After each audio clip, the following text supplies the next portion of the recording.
There's a wee story behind one of my favourite Robert Burns works. So here it is.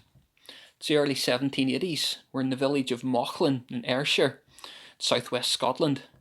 It's an absolutely appalling night. We're in late autumn, maybe early winter, about to turn in November, December. It's an absolutely filthy night. Hailstones are dinging down from the sky. There's a big frost in the ground already. It's getting really cold at the beginning of winter. There's a son of a young tenant farmer called Robert Burns. He's out on town with a couple of his friends. They decide to call in to the local pub for a quiet drink, bit of a yarn to get out of the cold. But now it turns out, when they go into the pub, it is anything but quiet. In fact, in the pub is what can only be described as a clatter of hallions. Robert Burns recognises some of them from around the town. They're beggars. There's a one-legged soldier. There's a fiddler who's only 4 foot tall. They've got their girlfriends with them. They're singing, they're dancing, they're hurpling around. They're having a great time. And Robert Burns is just sort of fascinated by this scene.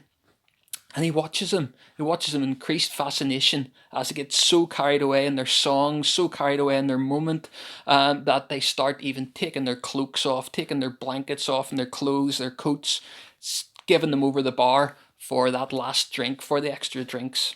So they're so carried away in the moment that they are pawning their clothes, essentially, not caring that the hailstones are dinging off the roof of the pub. And Burns just thought that this was really interesting. He thought that this was something that freedom about this. There was certain freedom to it. They were able to do this without caring what people thought about them, without caring about the cold outside, without caring about anything. And he thought there was a certain freedom to it.